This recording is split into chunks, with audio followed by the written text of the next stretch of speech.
Olá, tudo bem? Estamos iniciando mais um Diálogos Contemporâneos, um programa do Centro Universitário Farias Brito que quer discutir grandes temas, estimular o senso crítico na sociedade de uma maneira geral, não só para o meio Farias Brito, mas para a sociedade cearense e para o mundo, né? Já que estamos na plataforma da internet.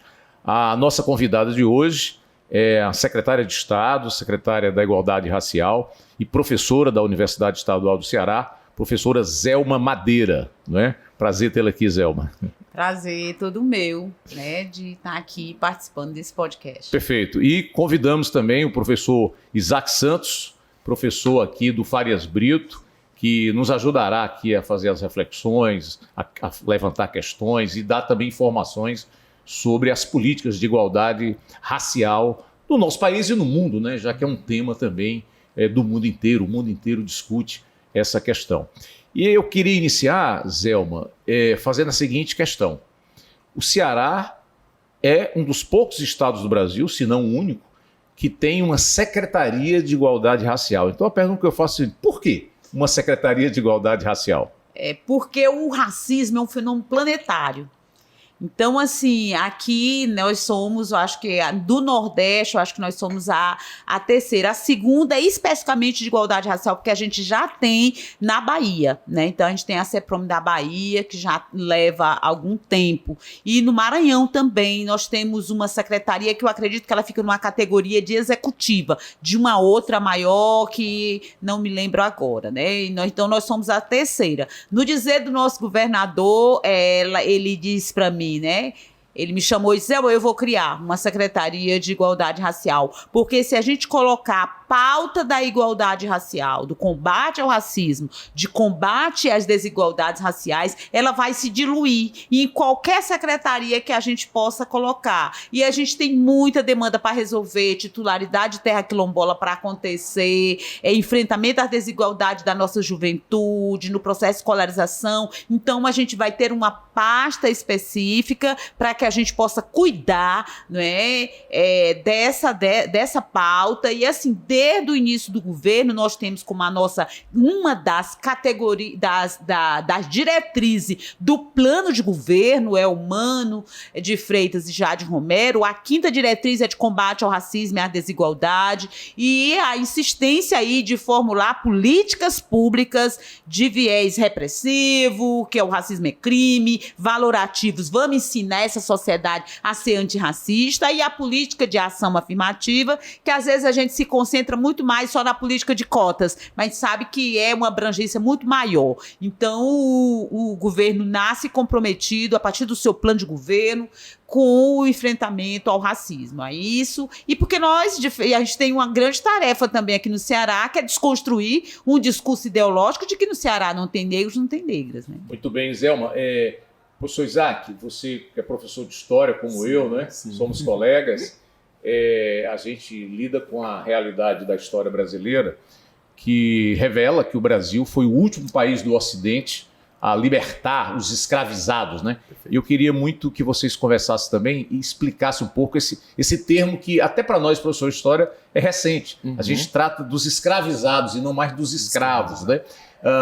Então o Brasil, o último país do Ocidente a libertar os seus escravos. E alguns autores trabalhavam a ideia de que o racismo no Brasil era menos importante, era pouco, não se comparava a outros países. Vem a ideia agora, está 100 anos aí desse grande livro, né, que tratava justamente dessa questão racial, né, do nosso sociólogo Gilberto Freire, né, Casa Grande e Senzala, e que se fala da democracia racial. No Brasil tem democracia racial, no Brasil há racismo mesmo, isso esse debate é real, é concreto. O que é que você, como professor de História, tem a nos dizer? Bom, pegando alguns eixos assim, né, da sua fala e da pergunta como um todo, primeiramente essa parte histórica, né, quando a gente pensa a trajetória do Brasil enquanto um país que só vai acabar com a escravidão em 1888, depois de uma grande pressão internacional, né, e sendo ele o último país das Américas assim, a acabar com a escravidão.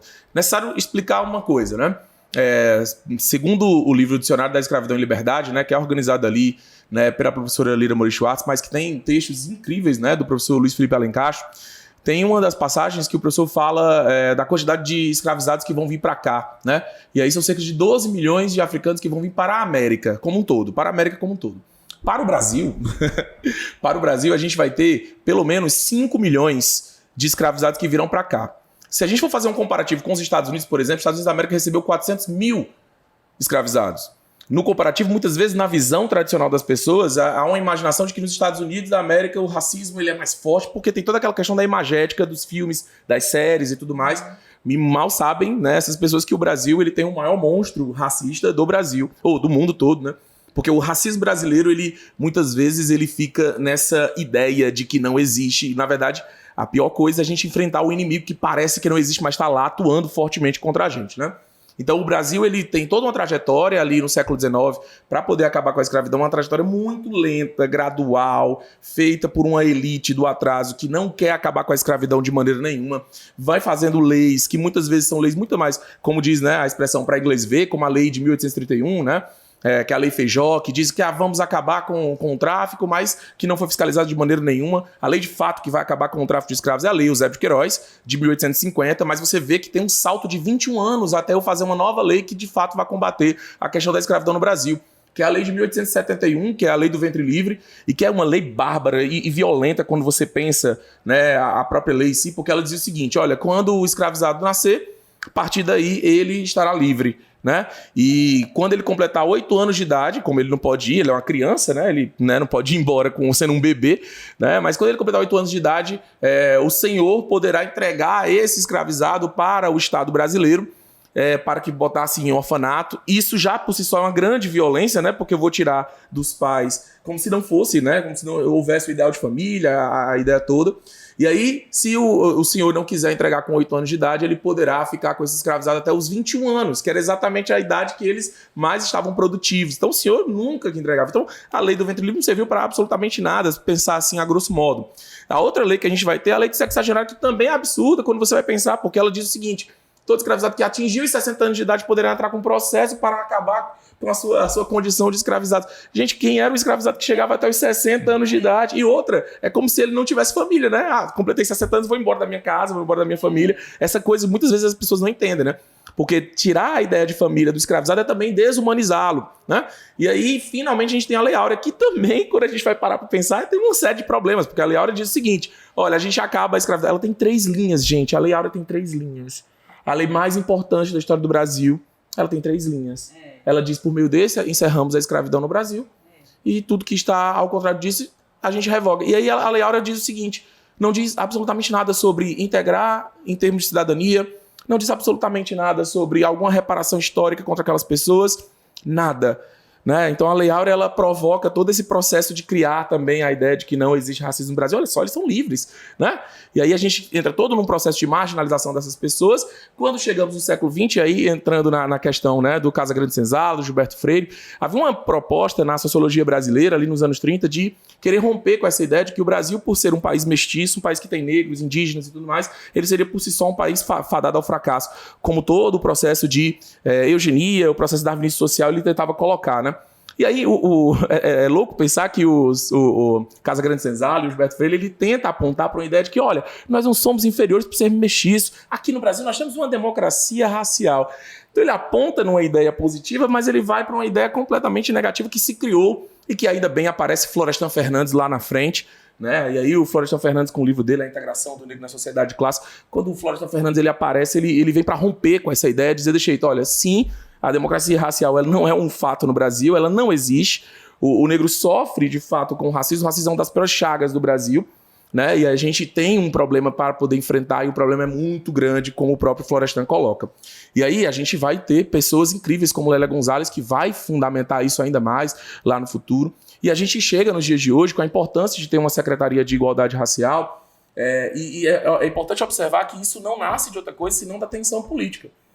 Não nasce de outra coisa senão de dizer, deixa aí, nós precisamos ser ouvidos. Né? Não nasce de outra coisa senão de pressionar governos, principalmente governos progressistas, porque são governos muitas vezes colocados com as nossas pautas no poder, e que esses governos, eles sim, tenham esse tipo de resposta, né? Eu queria, Zelma, que você comentasse isso, você que há muito tempo estuda, debate, é militante da questão da igualdade racial. Essa história, né? Como é que você vê isso?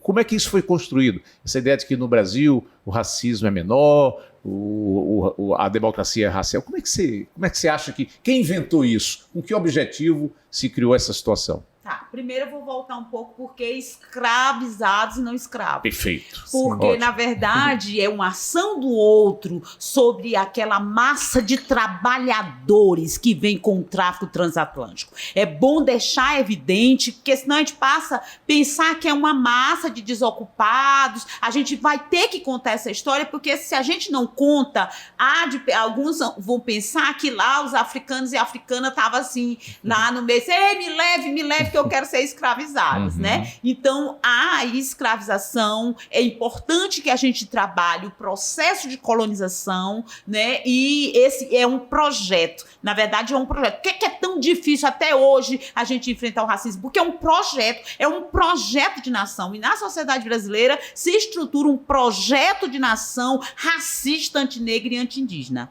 Então, é por isso que é difícil, é por isso que nós temos que ter muitas estratégias de como nós vamos fazer, porque esse projeto de colonialidade, ele vai definir toda a formação social brasileira de uma sociedade que é racializada. E o que é dizer que é uma sociedade racializada? É que ela divide entre seus grupos étnico-raciais benefícios e prejuízos, né? Okay. Então nós, população negra no Brasil, povos e comunidades tradicionais e povos originários, somos racializados de uma forma subalterna, né? Então nós somos aqueles que estão com a desvantagem, com a inferiorização, e sobre nós cai todo um discurso de ódio, né?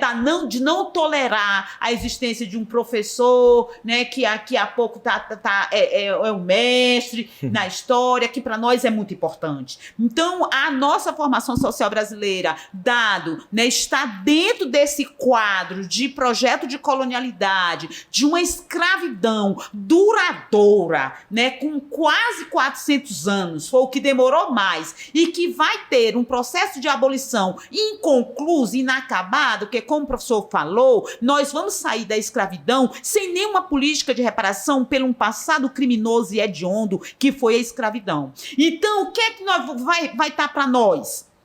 Ou a pena, o coitadismo, o assistencialismo, coitado, não consegue inserir, ou então esta aproximação com a polícia, que é a dimensão da criminalidade. Porque nós não saímos como classe laboriosa que éramos e que somos, nós não saímos como classe trabalhadora, no dizer de Florestan Fernandes, nem para exército industrial de reserva nós servíamos, mas nós saímos como classe perigosa, né? A Célia Azevedo Marinho, ou ao contrário, né? Quando ela vai dizer do medo branco, né? Onda negra e medo branco, a posição da elite do século XIX, nós vamos perceber do quanto a preocupação num dia posterior à abolição da escravidão não era com política de reparação pelo passado criminoso, mas era com pacote anticrime. O que é que vamos fazer com este monte de negros e negras, ex-cativos e ex-escravizados aqui na nossa sociedade, né? E é a partir daí que a gente vai se ater com o Estado Nacional, com a elite nacional que nos deixou a própria sorte. Então, ou sorte ou azar de tentar uma inserção qualificada no mercado de trabalho, que foi muito difícil, né? As mulheres negras, elas continuaram num campo de trabalho que foi o emprego doméstico, continuar sendo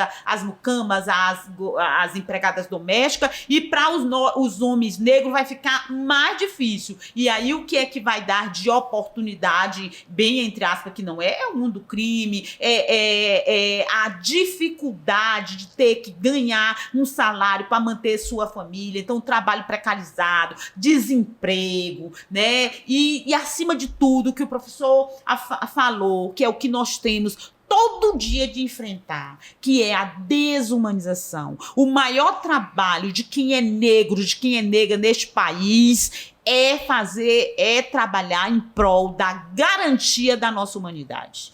Né? É da nossa humanidade que a gente luta todo dia. Então, a secretaria é nesse bojo que se encontra uma secretaria de igualdade racial. É entender que o racismo existe, né? Ele existe, pode acreditar. E ele vai ganhando características e particularidades a depender da região. Então, aqui no Ceará, nós vamos nos ater, como eu disse, com o discurso de que no Ceará não tem negro, de que aqui, né, é a terra da luz. A terra da luz, ela não tem espaço para os negros e negras. Tinha um pouquinho, foi abolido e acabou. Quem são? Cadê a família? Que é o que o professor tá sempre chamando. Mas cadê a família? Você tá vendo? Então, o que é a racialização, né, de uma forma subalterna, de nos inferiorizar, é de não nos colocar dentro de uma condição humana que nós temos família, que, né, as pessoas sempre ficam, eu tô com tanta pena dessa criança negra, como se nós, criança negra, não tivéssemos família,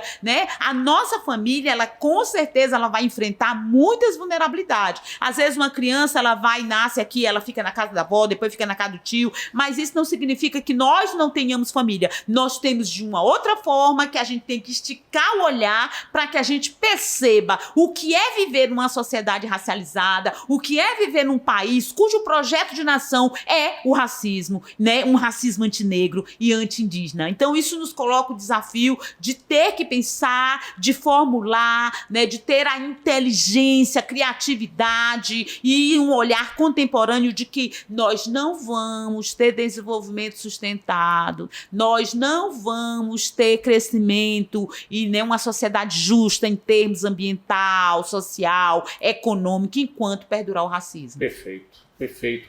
Aí, Isaac, eu queria... Tá claro, então, pelo nível de debate que já atingimos aqui, racismo é uma realidade que existe fortemente no Brasil, brutal, né, no Brasil. No entanto, nós temos a nossa Constituição que está fazendo 35 anos, né? Constituição Brasileira de 1988, e lá no artigo 5º dos direitos fundamentais está a questão da igualdade racial, inclusive considerando o racismo um crime inafiançável e imprescritível. Isso olha bem, você quando se cometer o crime de racismo, você vai ser preso. Você não vai poder pagar fiança e sair. Imprescritível por quê? Se você comete aquele crime de racismo, vai ficar para sempre aquele crime. Você vai ser punido, ou deve ser punido, mas o crime ele é imprescritível, né? Ele não prescreve. Porque às vezes você comete um crime, daqui a 2, 3 anos, e prescreveu, não é mais, não vale mais. Vale até a punição, né? Isso eu creio que é muito importante. E mais recentemente, uma lei importante, que foi a questão de ser um crime incondicionado, ou seja, não precisa você denunciar o racismo. O próprio Estado, o Ministério Público, sabendo daquela ação racista, daquela atitude racista, pode atuar, não é, e incriminar aquele que cometeu o crime de racismo. Isso é muito importante, porque antigamente a pessoa tinha que reclamar. Tem que denunciar, houve uma atitude racista para comigo ou para com outra pessoa. Agora não precisa mais. Né? O próprio poder público pode fazer essa denúncia e tratar de punir o crime de racismo. Eu queria que você pudesse falar desse avanço da legislação, se essa legislação é suficiente, se isso tem tido efetivamente conquistado, se essa legislação ela trouxe conquistas, não é, para esse ideal da igualdade racial. Bom, é interessante ressaltar o seguinte, né? Quando a gente fala sobre o crime de racismo, durante muito tempo, a relação que se tinha com ele era muito, como é que eu posso dizer? Muito descuidada, né? Em relação a perseguir pessoas, né? No sentido de essas pessoas cometeram um crime de racismo. Por quê? Porque geralmente trazia para a questão da injúria. Né? Então, a questão da injúria, muitas vezes, foi o salvo-conduto para que várias pessoas pudessem cometer racismo livremente aqui dentro da nossa sociedade brasileira e que não fossem punidas de maneira nenhuma. Porque a legislação, se eu não me engano, né, e aí eu estou versando numa área que é o direito, mas quando é relacionada à questão racial, acaba que eu fico por dentro, porque é uma coisa que acaba me gerando problemas muitas vezes, né, por conta de denúncias que eu já fiz e tudo mais, e que não surtiram efeito contra aquelas pessoas, certo? Então o que acontece?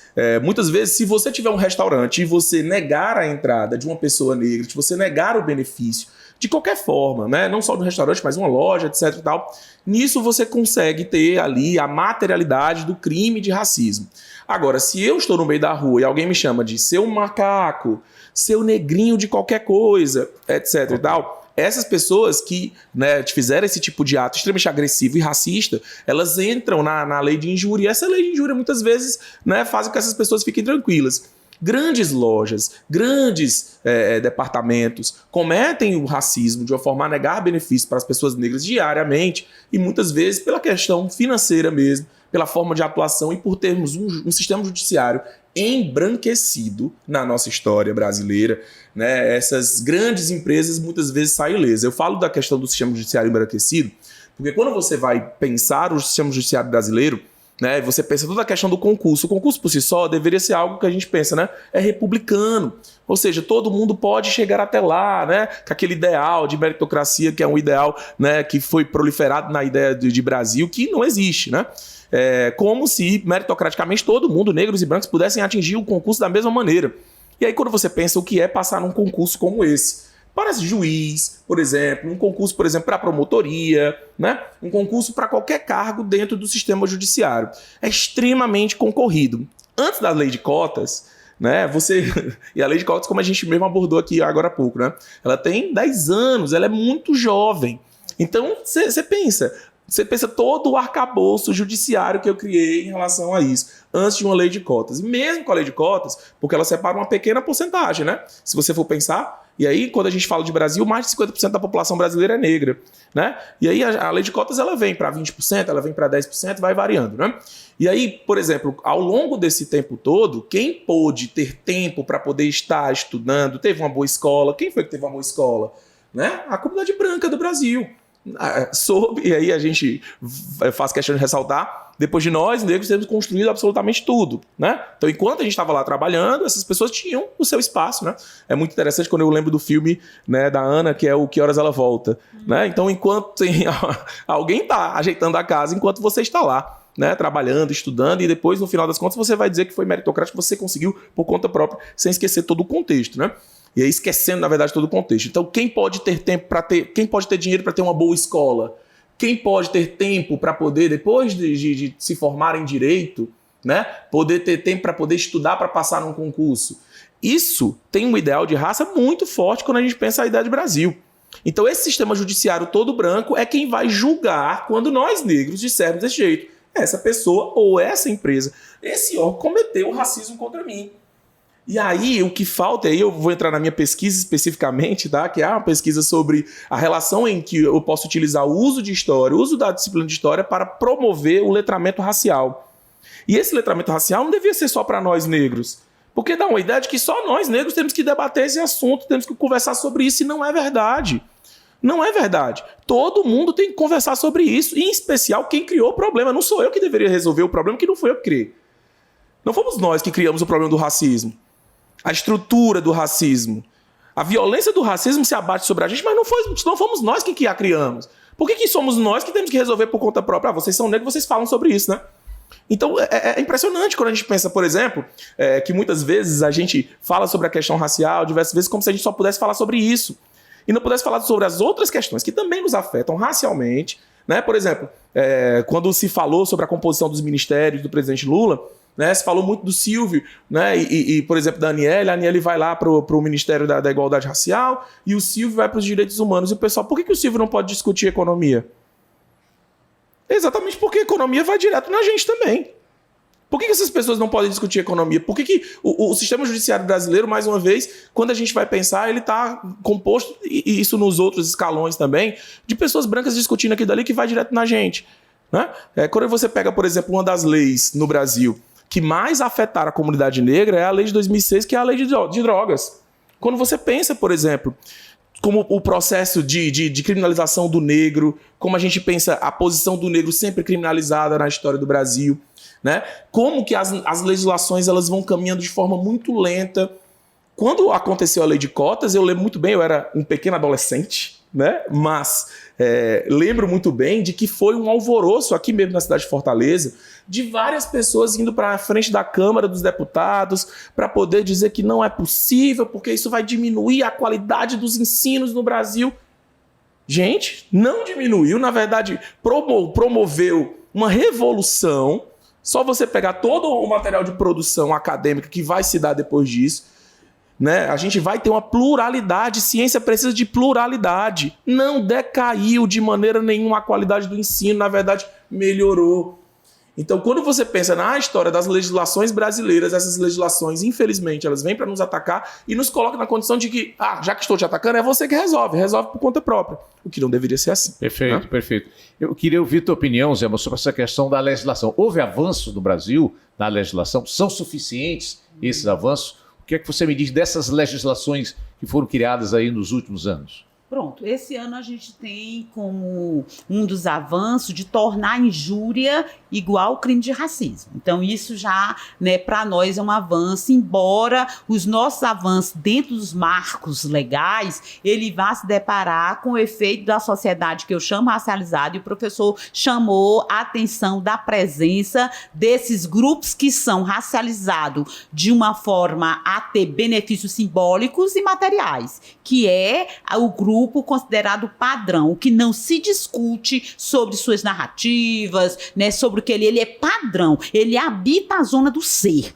né, que é o grupo não negro, né, que é o branco, né? Então, isso tudo traz um grande problema para nós, de uma sociedade que ela é monocromática no campo da justiça, que é entender a nossa história, compreender a forma como nós somos racializados. Então, todo e qualquer letramento racial tem que entender o que é uma sociedade, quando eu chamo sociedade racializada. É racializada, ela envolve todo mundo, que é o que o professor Isaac está dizendo. A questão né, de trabalhar a questão racial, de tratar esse tema, né, das relações raciais no Brasil, ele é para todos. Sabe por quê? Porque a raça, embora a gente saiba que raça não tem sustentação em termos biológicos, mas eu estou falando em termos político, social, histórico, ela escalona, ela define o lugar de homens e mulheres na mesma estrutura social. Então, essa raça, essa sociedade, ela cria tanta pobreza como ela cria riqueza.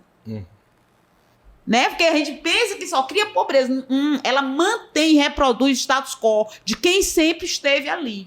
Então, eu penso que nós ainda temos pouco, mas que esse pouco, ele já vem mexendo na estrutura. Porque, na verdade, enquanto a sociedade, a elite nacional, o Estado brasileiro, numa perspectiva racista, eles não estão a fim de nos ajudar a sair, a mudar essa estrutura. Todas as vezes que for só algo que não comprometa lugares, que não comprometa estrutura, tá tudo bem. Então, assim, eu acho tão bonita a luta de vocês. Ai, negro é lindo, 100% negro, com todo respeito quem tem, né, 100% negro, vamos abraçar o baobá na dimensão da cultura, que é importante, mas eles pensam cultura e sem mexer em estrutura. Eles querem que a gente faça todo o movimento de consciência negra, como nós estamos agora no Novembro Negro, né? E aí a gente lá no estado está fazendo o Festival das Afro-Cearensidades para demarcar a presença de negros e negras no Ceará. Então isso aí vai incomodando. Porque todas as vezes que a gente for mexer em estruturas, e aí nós temos, eu julgo, né, que dentro da promoção da igualdade racial nós temos 3 viés. O repressivo, que é entender, racismo é crime.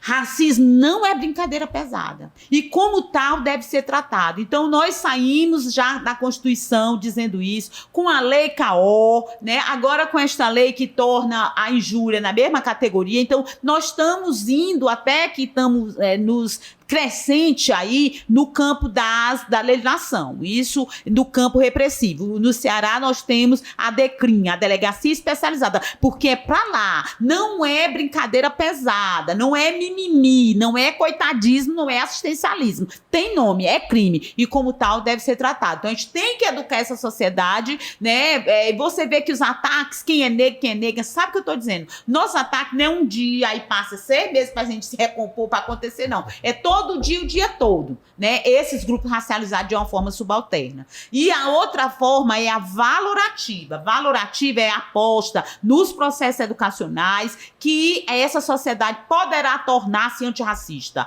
A título de exemplo, nós temos a Lei 10.639, que ela tem 20 anos. História da África, né?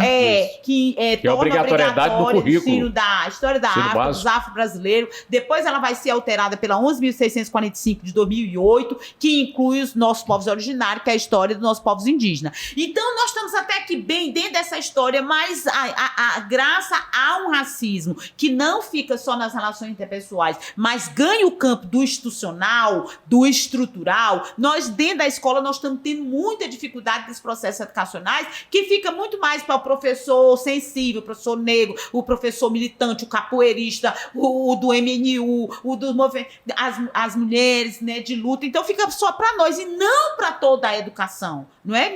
Eu julgo que isso é um dos fatores com que a gente tenha 20 anos, 2023 completou 20 anos da Lei 10.639 e nós ainda temos grande dificuldade. Meu WhatsApp é toda hora, ó, minha menina na escola, ó, que disseram isso na minha escola, né, que não é trabalhado. Mas nós temos o campo das valorativas.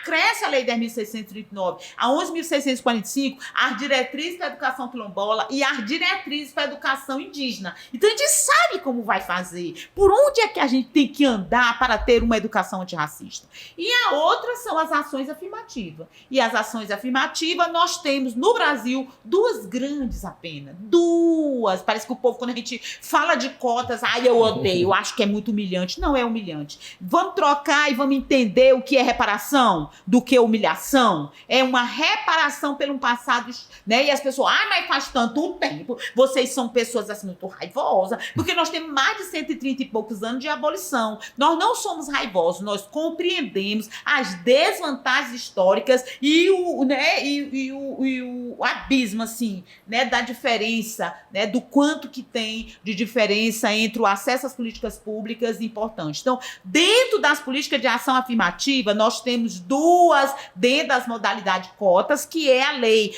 2.711, que é essa que nunca foi avaliada, que a gente passou 10 anos e que agora, semana passada, ela foi aprovada, o projeto de lei dela, que ela amplia, que ela pensa uma articulação entre ação afirmativa e ações de permanência dentro da universidade, né, de permanência estudantil. Então, ela cresce e coloca também como incremento as políticas para pós-graduação. Então, é algo importante, foi um grande avanço. A gente ter vivido, mesmo que cheio de percalço a lei, quase que é lei para inglês ver, porque nós vamos ter uma lei das cotas para acesso à universidade, a 2.711, que são as cotas sociais. Que é, primeiro você vir um critério republicano, que é você vir de escola pública. Depois um critério social e econômico, que é da renda. Só depois é que vai ter a questão racial. Então, a lei, essa lei 2.711,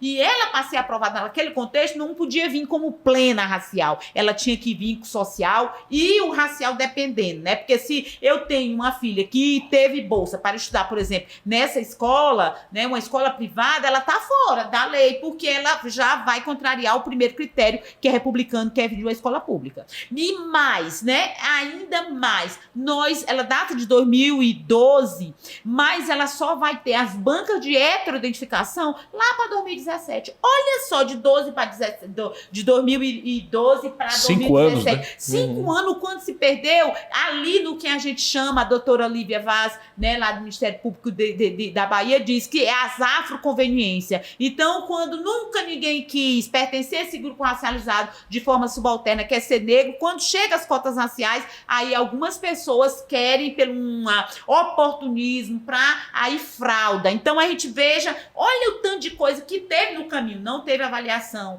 Tardiamente as bancas de heteroidentificação, não respeita as bancas de heteroidentificação, acho que qualquer pessoa pode fazer parte da banca de heteroidentificação, quando a banca de heteroidentificação tem que ter os especialistas, porque é uma tecnologia social.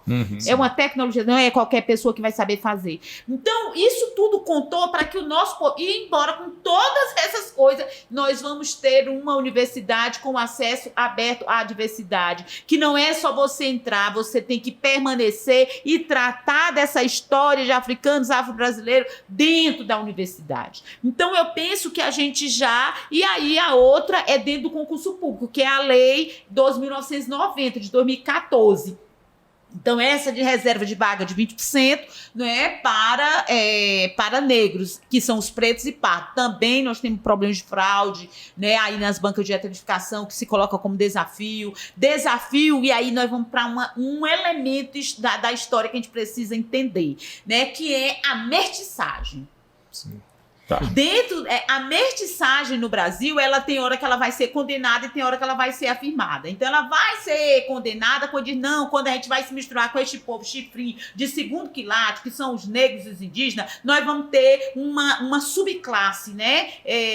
Um grupo chifrinho, que nós nunca vamos conseguir o desenvolvimento deste país por conta dessa raça de segundo quilate. Outro momento vai ser exaltada. Não é muito bom a questão da mestiçagem, a mistura, que aí a gente vai para o que você abre nosso podcast com a obra Casa Grande Senzala, né, de dizer, olha, teve uma mistura e a mistura foi harmônica e isso nos rendeu a criação de um mito da democracia racial, que isso tem sido um dos maiores dificultadores, dilema para pensar uma política de promoção da igualdade racial. Porque se eu estou num paraíso racial cheio de harmonia, em que se junta os indígenas, os negros e brancos e vivem harmoniosamente, então para que pensar nos conflitos? Se eu vou estar sempre dizendo que não tem conflito, que não tem tensionamento, que não tem desvantagem, que não tem desigualdade. Então não foi só luta do movimento social negro da década de 70, mas continua até hoje. Até hoje o nosso governador, às vezes, ele é questionado. Por que você criou uma Secretaria de Igualdade Racial?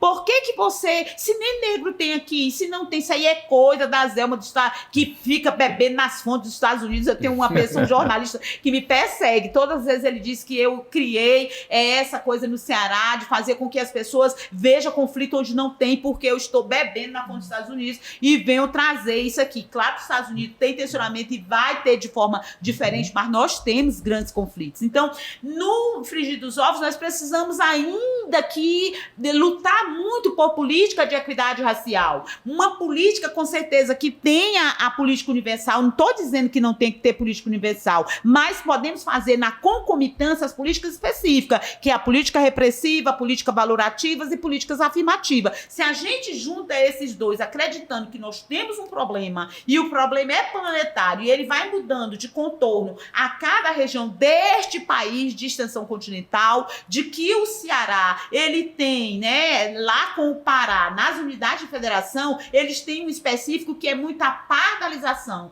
Então, se você vai ver a composição étnica do Ceará, eu vou ter mais de 60 e pouco por cento de pardo, eu junto com 5%, sei lá, mais de preto, que é que vai dar negros. Então, nós temos uma mestiçagem no Ceará, nós temos uma pardalização no Ceará, uma escravidão mais prolongada dos indígenas vai provocar uma junção com os negros. Então, nós temos o preto da terra, o negro da terra, e nós temos estudiosos, nós temos historiadores excelentes no nosso estado, que pode nos iluminar para que a gente possa formular política de equidade racial ou dentro da transversalidade, como o professor Isaac disse, nós temos como transitar em todas as áreas, né, de política. Se eu vou para o meio ambiente, eu tenho racismo ambiental. Quem é que é mais impactado com toda essa crise climática, né, do acesso à água, né, dos territórios abandonados, né, sem saneamento, se não uma população negra? Né? Então, tudo isso é digno, mas eu ainda,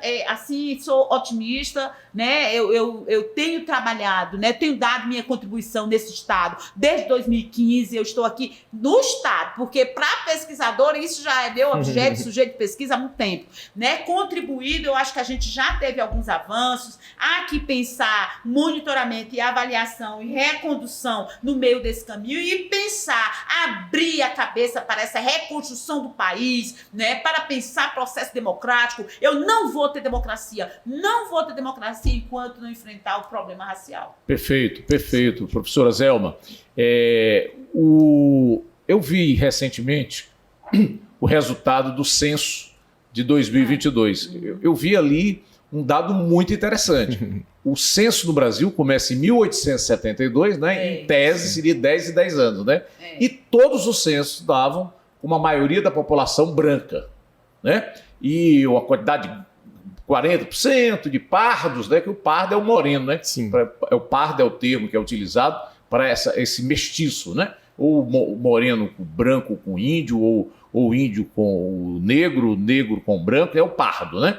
Muito bem. E eu vi nessa pesquisa agora, Zé Almezac, do IBGE, que já mais de 50%, né, consideram-se pardos, morenos.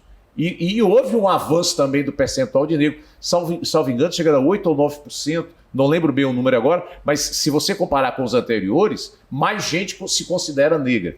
Isso já é consequência da valorização dos movimentos, das leis, e essa mudança cultural. Está havendo uma mudança cultural? Una aí essa pergunta a uma outra. Vocês que são da universidade, não é? Você, pesquisador, fazendo mestrado, professora Zé, uma professora universitária. As cotas, já se pode perceber uma presença maior de uma população negra ou mestiça mais forte, parda, né, que é o mestiço, mais forte do que nos anos anteriores, antes dessa legislação? Já deu frutos essa legislação? Bom, em relação à pesquisa do IBGE, né, vale ressaltar o seguinte: além desses dados que são importantes de ser colocados em consideração em relação à questão do negro, né, é a questão do indígena também. Porque pela primeira vez na nossa história a gente tem ultrapassado o número de mais de 1 milhão de pessoas que se autodeclaram indígenas no Brasil. Né? E era uma coisa muito forte. Aqui no Ceará, por exemplo, chegou a ter um documento, né, explícito dizendo desse jeito: não existem mais indígenas no Ceará. Século XIX, 1856, 7 por aí. Estamos livres disso, como se, né, fosse... Decreto do governador dizendo acabou. Não há mais índios no E aí Ceará. o indígena olhando e falando, então tá. Né? Essa coisa toda. E aí o que acontece é o seguinte: esses avanços eles vão muito em relação ao tensionamento, como a professora chamou a atenção. Se não houver esse tensionamento, se não tivesse acontecido todo esse tensionamento ao longo dos anos, e vale ressaltar que existe toda uma história do movimento negro no Brasil. Porque todo mundo, quando fala em movimento negro, está todo mundo lembrando muitas vezes de Malcolm X, Martin Luther King, que são importantíssimos para nossas referências, são excelentes, assim. Mas para a gente também tem que perceber que o próprio movimento do quilombo é um movimento negro. Né? Desde quando a gente pensa, por exemplo, os primeiros quilombos da história do Brasil. Né? Quando a gente pensa negros e indígenas atuando fortemente juntos para poder bater de frente com o mal que era a escravidão no Brasil. E aí a gente pensa o Quilombo dos Palmares, né, que foi o maior quilombo durante ali o século XVII. A gente pensa depois, por exemplo, quando a gente vai falar ali do século XIX, o século XIX ele vai ter importantes nomes na nossa história de pessoas negras que estiveram fortemente na luta, né, contra a escravidão. E que muitas vezes, quando a gente pensa o fim da escravidão, é sempre associada à Lei Áurea com a Princesa Isabel. E isso é um problema muito sério, porque a gente mais uma vez coloca na mão do branco, o branco como se ele fosse o branco salvador. A redentora, né? A redentora, né? Inclusive, adorei uma questão que a UES fez no vestibular recentemente, que inclusive, né, usou de uma ironia fina, muito boa, que era para marcar o item incorreto. E aí o item que você deveria marcar, que era incorreto, dizia que a Princesa Isabel teria vindo dar algumas dicas de como deveria ser importante o fim da escravidão aqui no Ceará. Veio para cá em 1884 nesse sentido. Então, uma ironia maravilhosa para poder dizer, gente, não, isso não aconteceu. A gente tem que lembrar ali de José do Patrocínio, a gente tem que lembrar ali de Luiz Gama. Gente, a história de Luiz Gama, ela precisa ser contada. O livro sobre Luiz Gama, assim, o filme tem um filme sobre Luiz Gama, né? A história de Luiz Gama, um homem que nasceu livre, né, que foi vendido depois para ser escravizado. Anos depois ele consegue fugir, consegue provar que ele nasceu livre. Ele vira, então, um rábula, né, que era como era chamado naquela época, um advogado. Que tinha todo esse versar sobre a lei, sem ser necessariamente oficialmente formado. Né? E aí o Luiz Gama ele vai libertar uma quantidade absurda de escravizados. Você imagina a história de Luiz Gama. A história de Luiz Gama devia estar nos grandes cinemas do mundo todo. Né, e isso provoca um letramento racial também, né? Porque muitas vezes a história do negro foi vista sempre pela questão, como a senhora mencionou, professora, do coitadismo, né? Porque o negro precisa da nossa ajuda. Fala mais do Joaquim Nabuco, que era um branco, né? Do que o Luiz Gama, que a maioria dos livros de história nem trata dele. Do André Rebouças, sem falar, por exemplo, de Dragão do Mar. Né, de Zé Napoleão. Enfim, a gente pensar, por exemplo, a nossa história não só por um viés de luta, resistência. Gente, é importante levar em consideração a questão da resistência, é importante levar em consideração a questão da luta do negro, é muito importante para poder levar e dizer, a gente é de resistir. Mas eu também quero amar.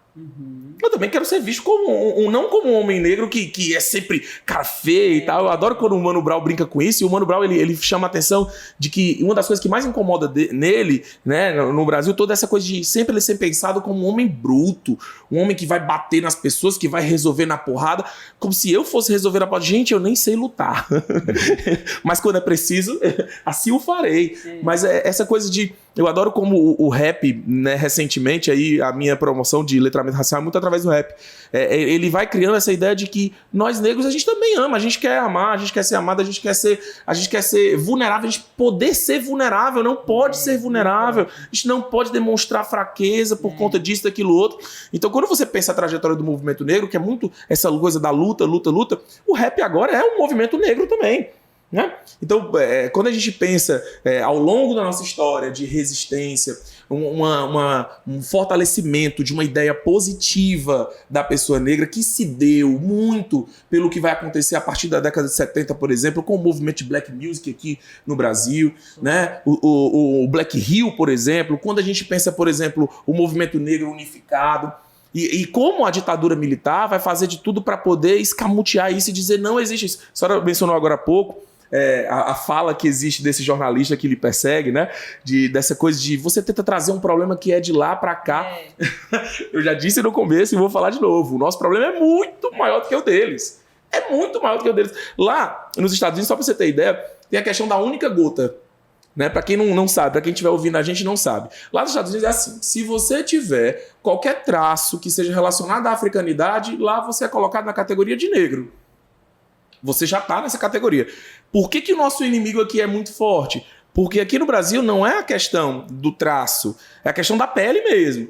Né? A pele é uma coisa muito forte aqui no Brasil. E aí, o que acontece é que nós temos esse nível muito forte de mestiçagem. E aí, a tonalidade da pele... Eu já fui considerado um homem que não é negro, por exemplo. Eu fui, inclusive... Né? E aí, a gente falou das bancas de heteroidentificação. E as bancas de heteroidentificação são muito importantes, mas também precisam ser qualificadas. Né? Porque a gente não pode dar munição para o inimigo que quer destruir a lei de cotas. Porque muitas vezes pode acontecer o que aconteceu comigo, por exemplo, eu fui reprovado numa lei de cotas. Eu, né, um homem negro, fui reprovado numa lei de cotas. E o que acontece? Depois eu fui para uma concorrência e passei em primeiro lugar, né? Mas isso é outro assunto. Mas o que acontece? O que eu quero dizer é isso. A gente tem que qualificar as bancas de heteroidentificação para que isso não aconteça e também não dê margem para as pessoas dizerem, tá vendo? Ó, não funciona. Né? Então a gente não pode deixar esse tipo de coisa acontecer. Então a nossa trajetória de luta, de conscientização do que é ser negro no Brasil desembocou nessa ideia de que hoje a gente tem boa parte da população brasileira se auto-identificando como não branca. E que de fato não é. O número seria ainda maior se o letramento racial ele fosse mais promovido em várias instâncias, de diversas formas. Porque quando a gente pensa, por exemplo, a professora mencionou os dados, por exemplo, do IPES aqui no Ceará, e eles são, assim, quando eu falo para meus alunos, gente, vocês sabiam que, quando eu falo para os alunos, assim, nas escolas privadas, né, vocês sabiam que mais de 70% da população cearense é formada por pessoas não brancas? Eles olham para um lado, olham para o outro, todo mundo branco ali, né, parece que eles estão ali na Escandinávia, né, e aí eles, é sério, professor? É sério, gente, existe sim, nós existimos, olá e tal, então é só você olhar para o lado. Aí quando eu dou aula na escola pública, é uma coisa meio óbvia para eles. Na escola pública, quando eu falo que mais de 70% da população é negra. Aí todo mundo, de fato é. De fato tá aqui. E aí você tem a ideia de como isso vai fortalecer o racismo. Na escola particular, fortissimamente uma cor branca predominante, monocromática, né? E na escola pública, sem debater, exatamente. Porque muitas vezes todo mundo pensa, como eu disse, que esse não é um problema nosso. Vocês negros que podem falar sobre isso. Então as pessoas muitas vezes usam da ideia do lugar de fala até para atacar. Como assim? Não, eu não vou falar sobre isso não, porque isso aí é uma coisa dos negros, né? Não, você tem que estudar sobre isso. Você tem que se letrar racialmente. E aí a questão de que quando a gente fala sobre o branco falando ou pensando a questão do negro, a gente também não pode pensar que o branco tem que ficar como o coitado culpado. Meu Deus, essa coisa de o que nós fizemos com você, perdão, mil desculpas e tal. Culpa paralisa. O que a gente precisa é de responsabilização. De dizer de jeito, sim, de fato, Eu tenho uma trajetória histórica branca, onde a minha família branca se utilizou dos benefícios de uma sociedade racializada para me colocar aqui. Eu tenho responsabilidade nesse quesito. Então, por exemplo, quando as pessoas falam, mas foi uma coisa que aconteceu há tantos anos atrás, não tem nada a ver comigo. Claro que tem. Quando eu crio uma sociedade racializada, onde todo o caminho é facilitado para o branco e todo o caminho é dificultado para o negro, é óbvio que você só está nesse espaço de poder agora, meu amor, porque você trilhou um caminho da branquitude. Onde, quando a Cida Bento fala, né, no Pacto da Branquitude, onde o branco não se racializa, onde o branco ele se tira do problema porque ele se coloca como uma categoria universal. Nós somos a categoria universal, a gente é o padrão, vocês que têm que nos atingir. Né? E isso é muito necessário da gente colocar. Existe a questão racial e existe o problema, como a gente deve enfrentá-lo. Como a gente deve enfrentá-lo. E aí, para poder enfrentá-lo, isso não pode ser, vou parecer repetitivo, porque para mim é a minha problemática principal. Não pode parecer ser um problema apenas de quem é negro. É principalmente o problema de quem o criou. Né? Porque minha mãe me ensinou muito bem, se eu derramei alguma coisa, eu tenho que limpar. Se eu fiz um problema, eu tenho que desfazer esse problema. Né? Não é para jogar a responsabilidade em cima do outro, mas para procurar criar uma responsabilidade para si. Claro. É uma questão política. Né? Exato. Professora Zelma, sobre isso. Sobre isso é importante a gente ver que essa alteração, né, esse número maior de negros ou pretos e pardos, e principalmente para a categoria preto, se deve ao esforço dos movimentos sociais negros e antirracistas nesse país. Né? É esse letramento racial que, de uma forma que a gente quer muito mais ampliado, mas ele tem acontecido. Na verdade, resistência negra, ela acontece desde que aqui chegamos no navio negreiro. Que aí são resistências que nem sempre foram lidas pela ciência, né? Que é desde a hora, né, das religiões. As religiões de matriz africana é resistência. Onde é que eu posso ser? A imprensa. Né, se eu for atrás dos jornais, da imprensa, sempre foi uma preocupação. A família negra, diferente do que ela é julgada, de que são pessoas que são desregrado ou que não têm afeto, não. Elas são impactadas por essa sociedade, por essa colonialidade, não é? Então, quantas famílias negras lá do tempo da escravidão tem? É só ir buscar nos BO, nos boletins de ocorrência. Nega fulano de tal, fugiu da fazenda tal, para se encontrar com o negro fulano de tal. Para fazer o quê? Para formar família, porque sempre foi uma dificuldade. Então, família negra é resistência. Por exemplo, minha mãe, que é uma costureira, e meu pai, que é um trabalhador da construção civil, é que me fez o que eu sou hoje.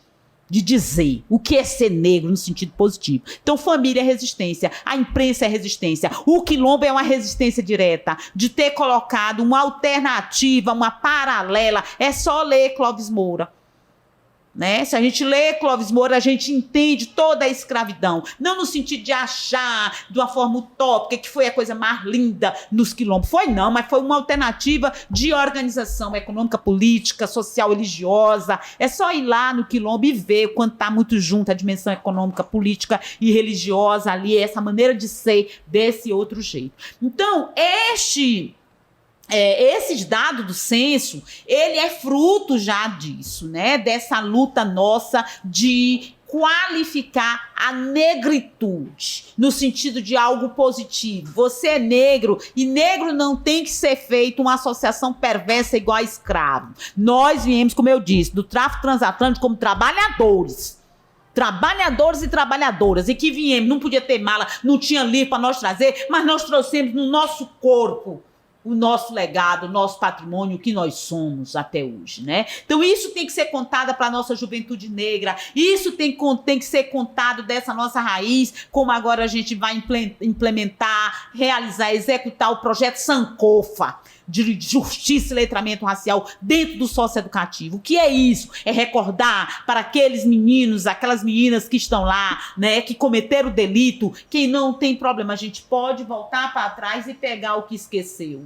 Isso é Sankofa. É esse pássaro que voa, né, que vai numa dimensão de futuro para frente, mas com o pescoço voltado para trás, segurando o ovo que representa o futuro. Então é esse propósito de recordar a nossa juventude do que é ser negro no sentido positivo. Então, com certeza, o censo ele vai trazer tanta vantagem para os indígenas, como esse vai ser o primeiro censo que traz a realidade de quilombolas. Né? Então nós temos para mais de 23.955 quilombolas no Ceará, né? E isso é muito importante para mostrar esse povo e comunidade tradicional, o que representa ser uma comunidade remanescente de quilombos e todo o acesso a direito que eles são merecedores. Então, assim, esse censo, como você disse, que data de 1872, né? E a gente precisa trabalhar mais essa questão racial, porque o que é ser negro? Lá não tem opção negro. Nos critérios do IBGE não tem esse critério negro, mas tem pretos e pardos. E aí nós vamos para a pardalização.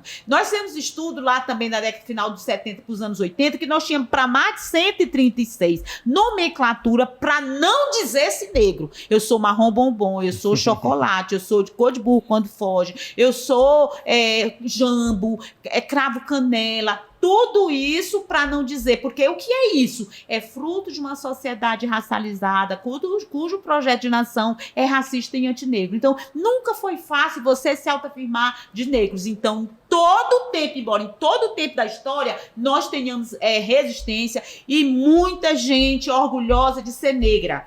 Sabe? Mas o racismo que foi incrementado, que foi dado a chave naquele 13 de maio de 1878, deu na chave, é o que o Silvio Almeida nos ensina, que é o racismo estrutural, né? Ele é um racismo que, no dizer de Kabengele Munanga, deu certo, porque ele vai nos atingir. Ele nos atinge também das pessoas não querer ser negro, de negro ser coisa ruim. Então, uma criança que hoje chega para você e diz, olha, eu sou negra, né, com toda alegria, é porque ela tem uma família, ela tem um grupo na qual ela faz parte, que a estimula para ir, direciona para a afirmação positiva de uma negritude. Mas a grande criança, né, não vou pegar na sua mão que você é negro, então ela vai pensar que ser negra é ruim, então ela não vai querer se identificar. Ela não vai querer se identificar. Então, as professoras, ao chamar para dar um beijo, né? A menina teve uma pesquisa que é a Cavaleiro, ela dizia que as crianças negras eram aquelas que o menor número são chamadas pela professora, colocado criança no colo, beijar, dizer que você é bonita e tudo mais. Isso é muito importante. Isso é muito importante, porque isso são processos que contribuem para a subjetivação, uma subjetivação diferenciada, positiva, referenciada. Então, o censo, ele vai nos trazer o movimento dessa sociedade, só que nós também temos que ter paciência histórica, porque nós temos mais de 523 anos, né, em que toda a racialização nos coloca para aquele grupo que deve ser odiado, que deve ser desumanizado, que deve ser inferiorizado, né, e que tudo que ele fala tem que ser questionado. Então, assim, uma professora, um professor, né, professor Isaac, será que ele está dizendo a verdade? Será se ele vai ficar entre nós mesmo, aqui a escola quer? Será se ele tem competência? Nós somos sempre questionados se nós sabemos mesmo. E às vezes quando a gente fala... E não podemos errar, né? Assim, vale, meu Deus, o professor até é sabido, ele, professor, essa professora Zé até que ela é sabida, mas nós somos sabidos e sabidas, inteligentes, temos competência teórica, metodológica, técnica, operativa, ética e política para estar em qualquer área. Que é o que ele disse, nós podemos e temos, e é isso que nós queremos mostrar para essa sociedade. Nós não queremos, né, nessa dimensão de gueto, né, só na igualdade racial que a gente pode falar. Não, a gente pode falar em várias outras áreas. Mas é muito interessante o censo, porque o censo são estatísticas que nos ajudam na formulação de políticas, né? Então, é mesmo resultado, né, da pessoa dizer, eu sou preta, tal que se você ver no último censo, já aparecia aumentozinho do preto, né? Embora esse censo, para mim, eu acho que a gente tem que discutir, porque é algo de 1872 e algo que foi consensuado, né, lá pela década de 80 do IBGE, né, para pensar a política de promoção da igualdade racial, pegar os pretos e pardos, que é igual a negro, pela realidade social e econômica muito parecida, né? Elas são muito próximas. Então, a gente precisa ver, e eu acho que a política de cotas, ela trouxe muito tensionamento, mas ela trouxe muita lição pra gente. Perfeito. Perfeito. Perfeito. Eu vou fazer agora, o tempo passa rápido, vou fazer aqui uma pergunta final.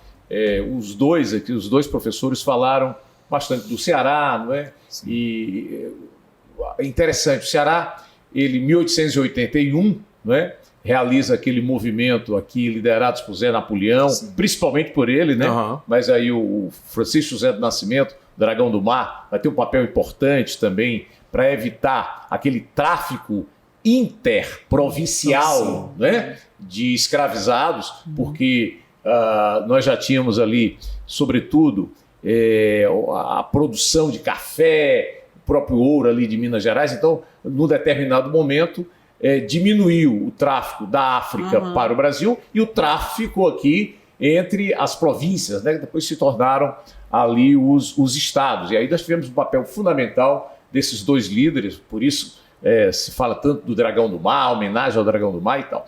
1883, a Carape, que depois se torna a Redenção, aprova a primeira lei, e no dia 25 de março de 1884, nós temos aqui a lei estadual, primeiro estado do país, né, a, digamos, libertar os escravos através de uma legislação. E essa data, por uma lei, eu era deputado estadual na época, criamos a data magna do Ceará. Acho que foi muito importante. Eu faço aqui esse introito, porque recentemente a secretária Zelma também viu essa polêmica na imprensa, participou de certa forma. O governador Eumano de Freitas, ele quer transformar o Palácio da Abolição, esse nome Palácio da Abolição é por causa disso. Sim, sim. Terra da Luz, né?